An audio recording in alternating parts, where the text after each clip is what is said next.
Assalamualaikum warahmatullahi wabarakatuh. Sampurasun, salam Solmea. Halo warga Cianjur yang sudah bergabung di live Instagram RSUD Sayang, dan yang setia menonton tentunya kumaha damang, semoga dimanapun dan kapanpun selalu sehat ya. Senang sekali rasanya hari ini saya Grisel Adita. Kali ini Grisel bersama dengan Dr. Fahrizal SPPD ya. Ya, betul. Beliau adalah dokter spesialis penyakit dalam, dan kali ini kita akan membahas mengenai diabetes pada geriatri. Jadi boleh untuk warga Cianjur yang punya pertanyaan seputar itu, silahkan tuliskan di kolom komentar ya. Oke, dokter, apa kabar dok? Alhamdulillah sehat. Alhamdulillah sehat, seger banget nih kayaknya hari ini ya, harus dong. Oke dok, kalau nggak salah dokter adalah dokter spesialis yang baru juga bergabung sama RSUD Sayang, betul ya? Betul. Baru berapa bulan nih dok? Saya mulai Februari, berarti sekitar 5 bulan ya. 5 bulan? Ya. Oh oke. Jadi beliau ini adalah dokter spesialis penyakit dalam yang baru bergabung dengan RSUD Sayang. Semakin lengkap, semakin banyak, jadi nggak perlu khawatir ya. Untuk warga Cianjur, aduh nanti semakin ngantri semakin banyak. Karena pasiennya banyak banget ya dok di Poli? Lumayan banyak. Banyak banget. Kita selalu tahu gitu ya. Banyak banget biasanya, kayaknya mungkin paling banyak nih. Tapi RSUD Sayang alhamdulillah punya banyak sekali dokter spesialis penyakit dalam ya. Oke. Nah dokter, seperti yang tadi Grisel mention di awal, kali ini kita akan membahas mengenai diabetes pada geriatri. Tapi sebelum kita masuk ke judul utama nih dok, Grisel masih penasaran, sebetulnya diabetes itu apa sih dok? Boleh? Ya, jadi untuk diabetes itu sendiri merupakan penyakit yang berhubungan dengan metabolisme ya. Jadi intinya kalau secara dari WHO memang untuk kriteria diabetes itu harus memenuhi beberapa syarat. Yang pertama harus ada gejala klasik. Biasanya ini yang kadang-kadang kita nggak sadar adalah sering lapar, sering haus, kemudian juga sering kencing biasanya. Oh, oke. Dan pada beberapa kondisi yang sudah agak berat, biasanya ada penurunan berat badan yang cukup drastis. Oh, penurunan berat badan yang cukup biasanya pada pasien-pasien yang sudah awalnya berat badannya besar nih, kemudian tiba-tiba dia sering lemas, kemudian berat badan terus drastis, kita perlu curiga salah satunya dari diabetes. Kemudian dari hasil laboratorium, memang pemeriksaannya yang diperiksa adalah gula darah ya. Untuk gula darah puasa biasanya lebih dari 125, atau gula darah sewaktu lebih dari 200. Dan juga kadar HbA1c yang lebih dari, ada beberapa yang bilang lebih dari 7, itu bisa kita katakan sebagai diabetes juga. Jadi namun yang perlu kita perhatikan adalah gejala 4 itu tadi. Sering lapar, sering haus, kemudian juga sering kencing, dan juga ada penurunan berat badan yang drastis, itu kita patut curigai dengan diabetes, seperti itu. Oke. Tapi kan banyak yang bilang kalau misalnya punya berat badan yang berlebih itu pasti diabetes katanya gitu. Enggak juga ya dok ya?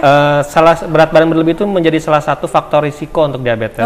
Karena berhubungan dengan kemampuan insulin atau reseptor insulin. Jadi dengan berat badan yang berlebih, otomatis volume lemaknya lebih besar ya. Volume lemak ini akan menurunkan sensitivitas sel terhadap insulin. Hal itulah yang menyebabkan kenapa orang-orang gemuk itu cenderung terkena diabetes. Jadi dia tidak bisa memasukkan gula darah ke dalam otot ataupun sel-sel, sehingga banyaknya di darah, seperti itu. Oke, kalau tadi dokter udah nyebutin beberapa ciri-cirinya kan dok. Terus gimana kalau misalnya apa bedanya nih sama yang geriatri tadi? Apakah diabetes ini mengenal umur kah gitu? Ya memang kalau untuk diabetes ini sekarang trennya justru dia didiagnosis dari usia lebih muda sebetulnya. Dan yang berbeda dengan geriatri adalah yang perlu diperhatikan, karena pada geriatri itu biasanya perubahannya itu sudah diikuti dengan beberapa komplikasi biasanya. Yang paling sering adalah dengan komplikasi ginjal. Kemudian neuropati yang paling sering sekali dirasakan oleh pasien diabetes adalah sering kesemutan ya, baal-baal. Kemudian kadang-kadang kaki terasa tebal, seperti itulah. Dan juga memang kalau untuk di geriatri ini yang agak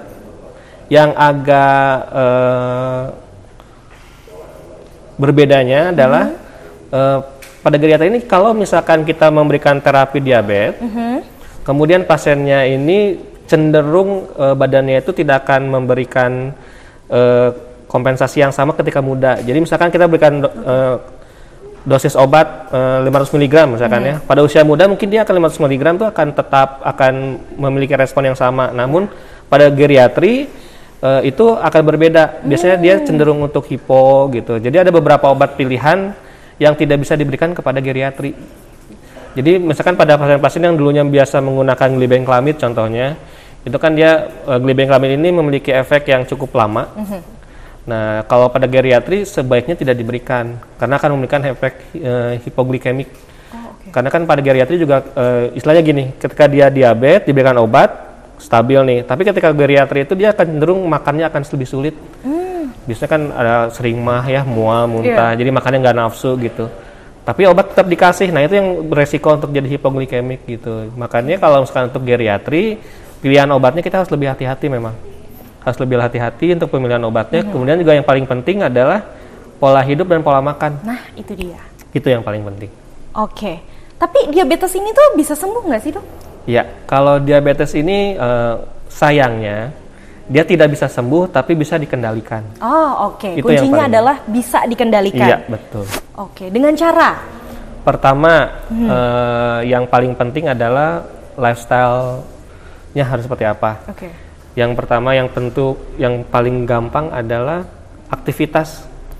Aktivitas di dalam artiannya itu bukan aktivitas yang hanya nyapu kemudian ngapain, itu bukan aktivitas fisik. Jadi biasanya kita punya target untuk orang-orang dengan diabetes. Mudahnya seperti ini, dalam 1 minggu minimal 3-5 hari melakukan olahraga. Olahraganya itu intensitasnya tidak perlu terlalu tinggi ya, cukup berjalan dengan waktu sekitar 30-60 menit. Itu yang disarankan.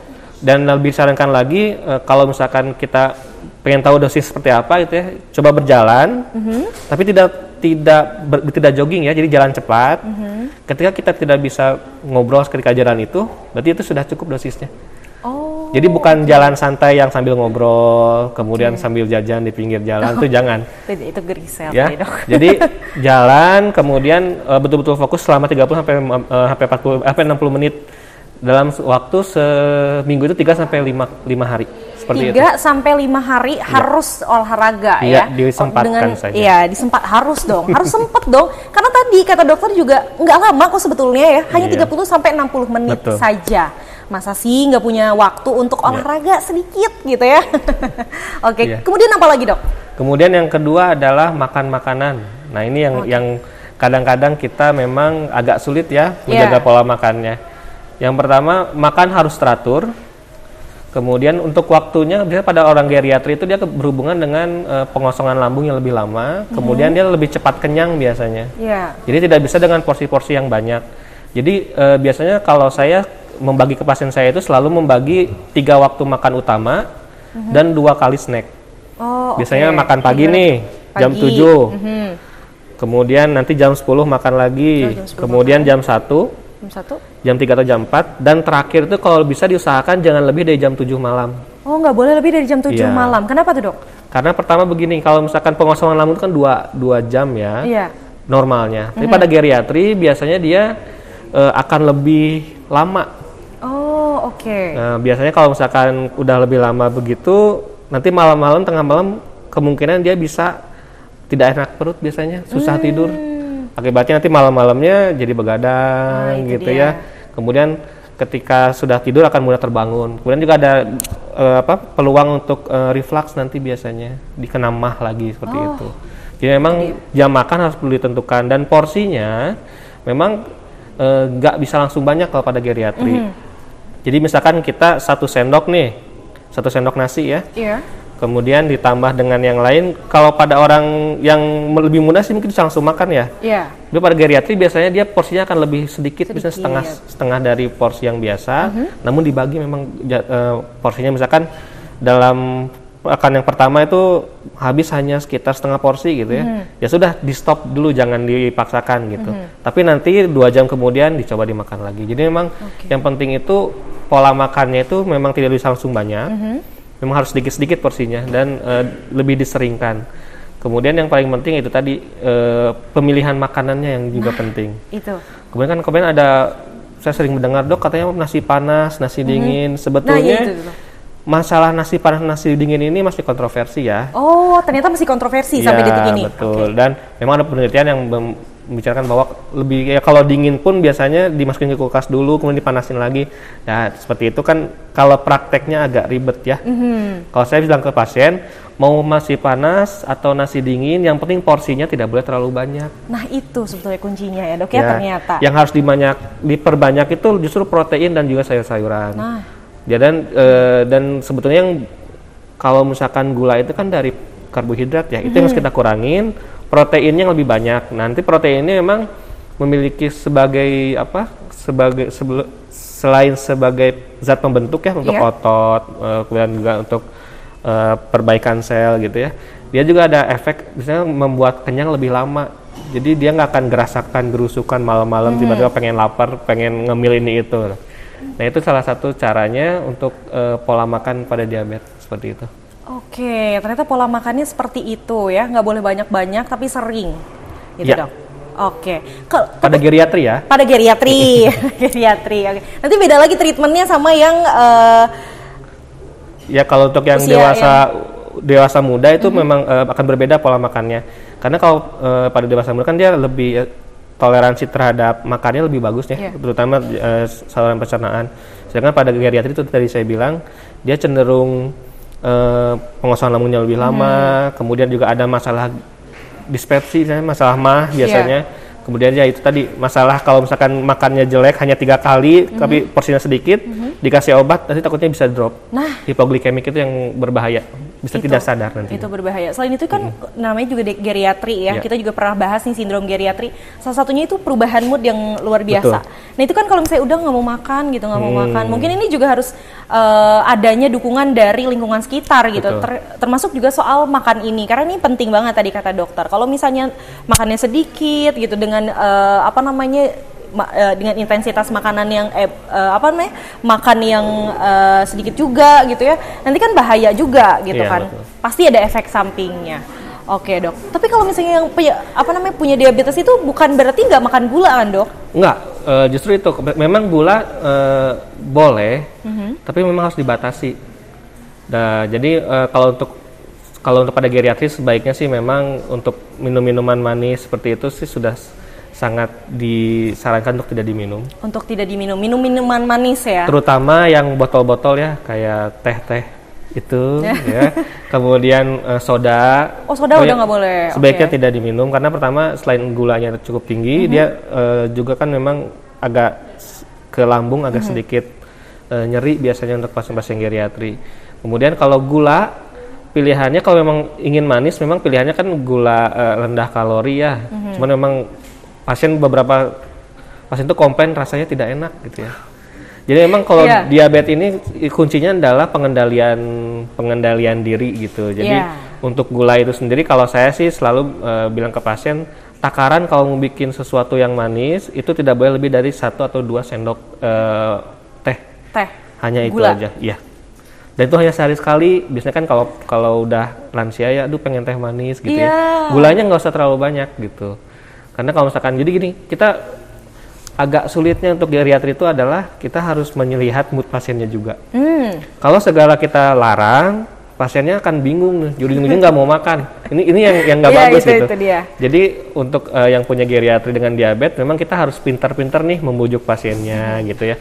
Gimana sih kalau misalkan pasien kan kadang suka ini ya agak kayak anak kecil lagi nih. Iya betul sekali. Lu pengen makan ini, oke kasih makan. Cuman kita akalin nih, pengen teh manis, oke kata teh manis gulanya dikit aja nih cuma 1 sendok teh gitu ya. Kemudian pengen ngemil, nah ngemilnya ini nih yang kadang-kadang harus kita betul-betul perhatikan nih. Pilihan makanannya itu tidak boleh yang tepung. Tepung dihindari berarti tepung.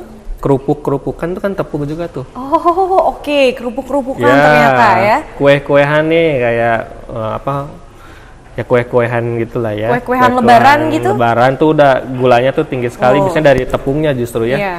Kemudian juga cemilan-cemilan seperti snack-snack, boleh nyebut merek nggak sih? Boleh nggak apa-apa. Misalkan kayak Mari, Malkis gitu-gitu tuh. Oh justru enggak ini ya, tidak disarankan. Untuk pilihan cemilan pada orang diabetes itu adalah pertama bisa sayur-sayuran atau buah-buahan dan yang beberapa yang bagus tuh biasanya jelly tapi tanpa gula. Jelly tanpa gula.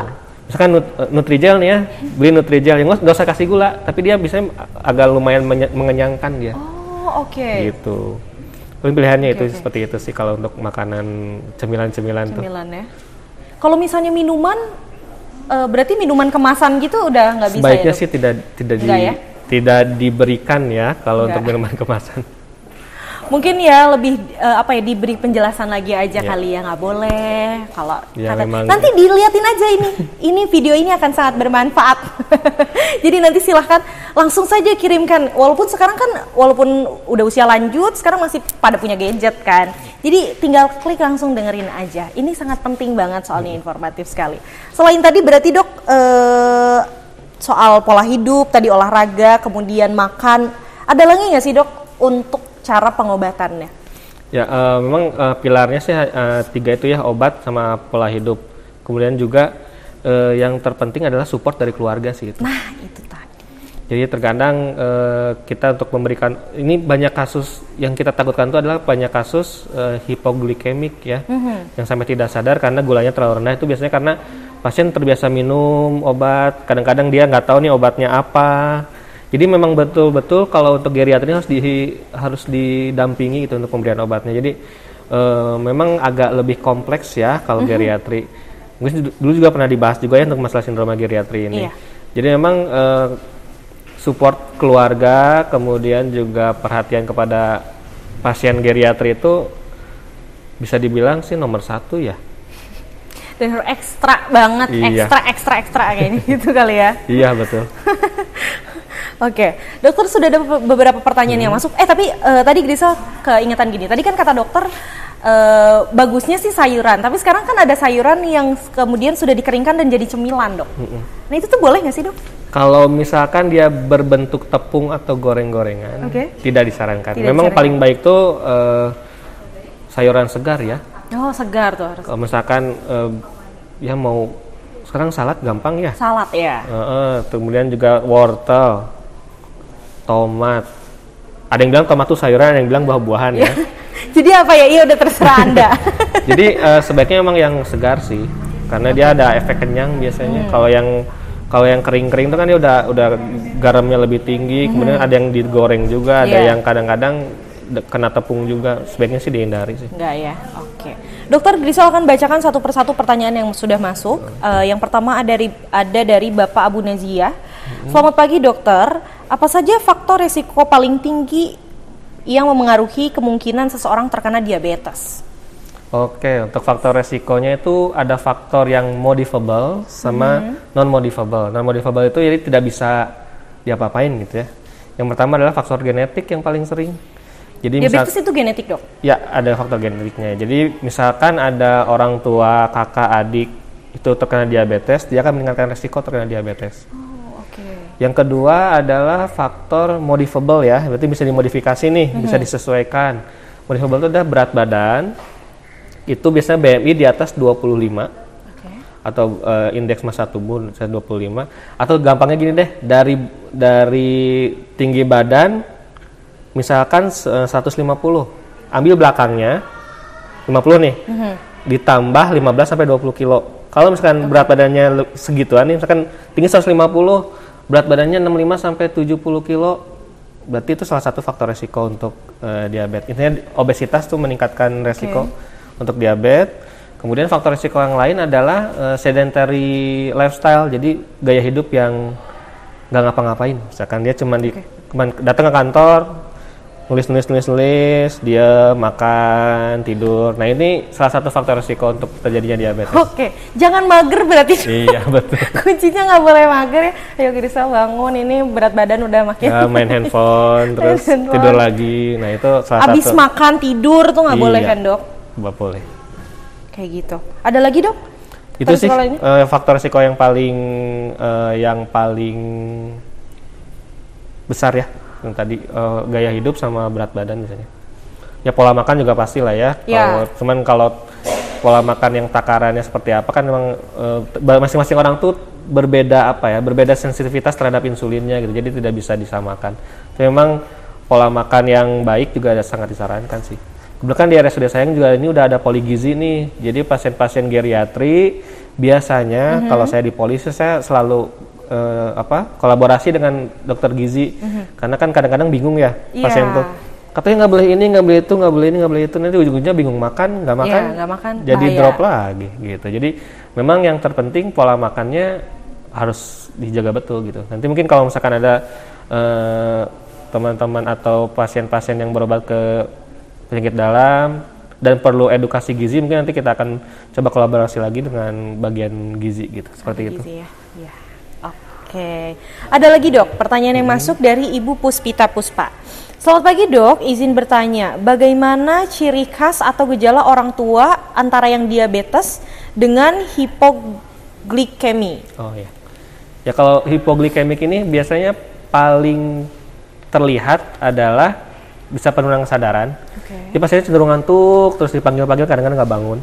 Yang kedua biasanya dia keringat dingin nih, keringat dingin biasanya dia ada keringat dingin. Kemudian juga yang paling berbahaya itu tadi sih bisa sampai koma, jadi sampai tidak bisa dibangunkan gitu. Itu makanya kenapa bahayanya hipoglikemik pada pasien-pasien lansia gitu.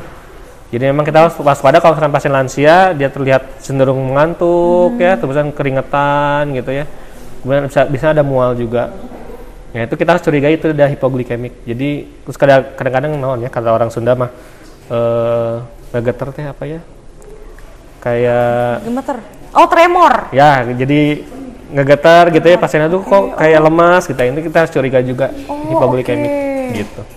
Itu termasuk ciri dan gejala hipoglikemik. Iya. Oke. Gitu ya.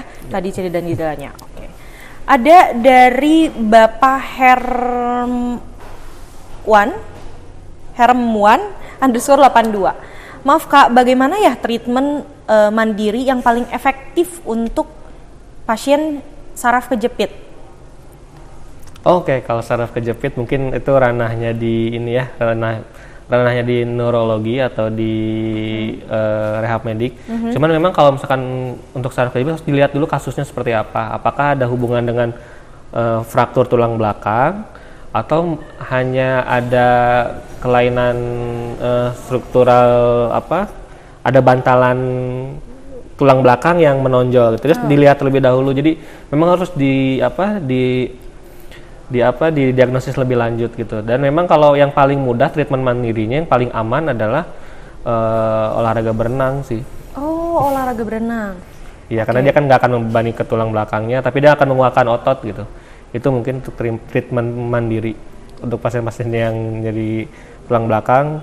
Dan kalau misalkan saran saya sih diperiksa dahulu, nanti dilihat permasalahannya di mana, apakah di tulangnya atau di bantalan tulang belakangnya. Jadi harus dilihat dulu, memang tidak bisa dikira-kira gitu. Nggak bisa dikira-kira, harus dilaksanakan serangkaian pemeriksaan. Iya, nah gitu. Jadi boleh untuk mungkin Bapak yang tadi mengajukan pertanyaan, langsung aja deh mending datang ke RSUD Sayang biar nanti dilakukan pemeriksaan yang pasti dan jelas gitu ya.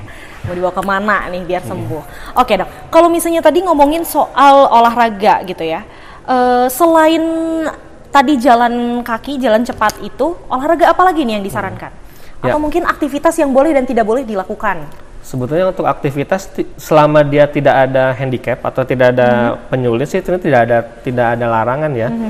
Tapi memang harus diperhatikan kalau pada kasus lansia, kenapa saya bilang jalan karena yang paling mudah gitu. Kalau misalkan lebih idealnya lagi memang harus ada latihan aerobik. Oh, oke. Kemudian sepeda statis atau misalkan berenang, itu yang paling untuk lansia paling bagus karena untuk berenang kan dia tidak, jadi gini, kalau lansia kan misalnya nyeri lutut lah ya, nyeri pinggang lah ya, nyeri-nyeri otot gitu, nyeri-nyeri sendi. Memang olahraga yang disarankan olahraga yang bukan high impact, maksudnya yang tidak loncat-loncat gitu ya. Jadi biasanya yang disarankannya itu tadi berenang atau misalkan sepeda.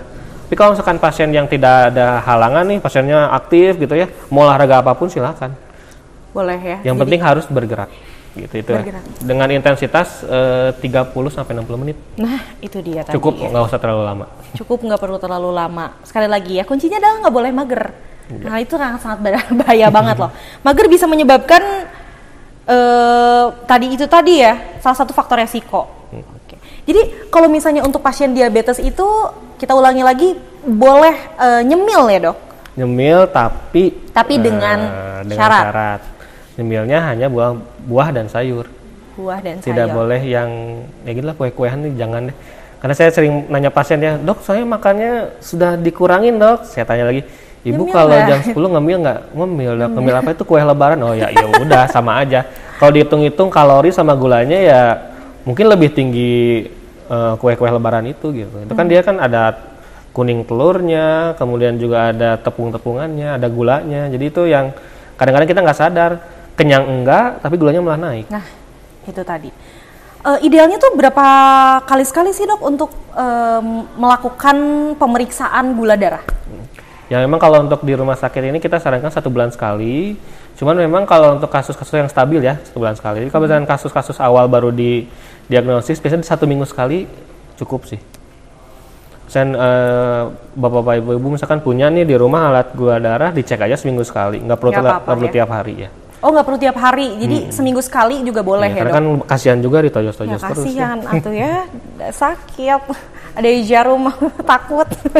Oke, sebelum ini 30 menit sudah kita ngobrol-ngobrol dok. Sebelum kita pamit, adakah pesan yang mau dokter sampaikan untuk pasien-pasien dokter, khususnya pasien diabetes dan untuk geriatrik? Silakan. Ya, untuk pasien geriatrik dengan diabetes, memang yang perlu diperhatikan adalah yang pertama support keluarga yang penting ya. Jadi kadang-kadang keluarga akan merasa mungkin akan seperti punya anak kecil lagi gitu.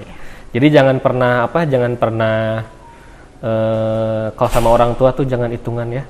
Sekarang waktunya yang muda-muda nih yang ngurus orang tuanya. Betul. Gitu. Kemudian saatnya pengabdian. Ya, yang kedua memang pola makan pada geriatri perlu dimodifikasi. Jadi memang tidak pola makan itu yang saya bilang tadi sebelumnya dengan porsi yang lebih sedikit tapi dengan waktu yang lebih sering.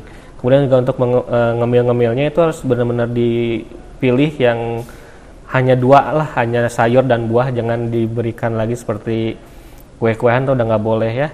Kemudian juga yang paling penting adalah kontrol secara rutin ke vaskes terdekat, boleh ke puskesmas, boleh ke rumah sakit, dan juga yang tidak kalah pentingnya adalah terus melakukan olahraga ya. Mungkin sekarang kalau misalkan bisa dampingi untuk olahraga, ajak jalan gitu, seperti itulah mungkin. Dan yang penting ya pasiennya harus happy ya. Kalau misalkan tidak happy ya stres lagi, gulanya tinggi. Itulah yang sering terjadi ya kadang-kadang. Jadi pasiennya harus happy, keluarganya juga harus suportif. Jadi menciptakan lingkungan yang menyenangkan gitu untuk geriatri di rumahnya. Seperti itu. Jadi harus sangat dijaga moodnya ya. Oh, oke, ada satu lagi pertanyaan yang masuk. Oke dok, sebentar ya dok ya. Oke, dari Ibu Bunda _Nakini, dok maaf mau tanya, kata dokter kan tadi yang mempunyai penyakit DM harus dikurangi nasinya. Kalau misal nasi merah itu gimana dok? Apakah sama kandungan dengan nasi putih? Oh ya, tadi kita belum bahas ini ya. Ya kalau ini untuk nasi merah mungkin memang dia indeks glikemiknya tuh lebih rendah. Jadi memang dia akan menyebabkan perut lebih kenyang. Kemudian untuk dirubah ke gulanya memang akan lebih sedikit dibandingkan dengan nasi putih. Jadi memang untuk nasi merah, nasi hitam itu memang disarankan pada pasien DM. Cuman memang perkaranya gini, kadang-kadang nasi merah kan lebih keras ya. Iya. Nah itu mungkin kalau misalkan pasien-pasien muda sih disarankan nasi merah. Cuman untuk pada pasien geriatri kadang-kadang kadang-kadang aduh keras nggak enak gitu. Jadi memang kalau untuk penanganan diabetes itu tidak bisa pasien A, pasien B sama gitu. Jadi harus benar-benar individual gitu, seperti itu. Jadi masing-masing orang akan berbeda treatmentnya gitu, seperti itu. Tapi memang kalau beras merah itu lebih disarankan sih dibandingkan beras putih. Dia glycemic indeksnya lebih rendah. Oke. Satu lagi kalau pertanyaan dari aku ini dok. Tadi kan dokter menyarankan untuk mengonsumsi buah-buahan. Tapi kan kalau buah-buahan itu manis juga dok. Iya. Nah itu kayak gimana dok? Nah ini kalau buah-buahan memang porsinya yang penting. Oh oke. Ya, porsi. Misalkan buah-buahan untuk apel ya cukup 1. Lengkeng kan enak nih, manis. Tapi memang gak boleh terlalu sering ya. Misalkan dia cuma 5-10 butir aja udah cukup, jadi nggak boleh. Dan memang kalau untuk pilihan buah yang mengenyangkan itu biasanya yang jenis-jenis apel, pir yang seratnya itu lebih banyak. Kemudian buah naga itu bagus untuk pencernaan juga. Jadi memang yang dicarinya yang buah-buahan yang cenderung lebih banyak seratnya, yang lebih padat gitu. Kami kalau misalkan mau dipecah satu-satu mungkin agak perlu waktu lagi ya. Mungkin nanti kapan-kapan bisa bikin podcast lagi nih dengan gizi gitu ya. Tentang makan-makanan apa sih yang sebaiknya diberikan pada kasus-kasus tertentu gitu. Oke, kalau gitu. Oke dokter, terima kasih banyak Sama-sama. sudah berkenan untuk ngobrol-ngobrol kali ini sama Grisel. Semoga dokter sehat terus dan lancar dalam melakukan segala aktivitasnya. Amin, ya Rabbal. Terima kasih juga untuk warga Cianjur yang sudah join di live Instagram dan yang setia menonton tentunya. Semoga dimanapun dan kapanpun selalu sehat. Jangan lupa untuk follow Instagram, TikTok, dan Facebook RSUD Sayang Somea. Dan jangan lupa like, comment, subscribe YouTube RSUD Sayang dan share sebanyak-banyaknya video ini karena akan sangat bermanfaat. Oke, saya Grisela Dita bersama dengan Dr. Fahrizal. Kami berdua pamit undur diri. Wassalamualaikum warahmatullahi wabarakatuh. Salam Somea.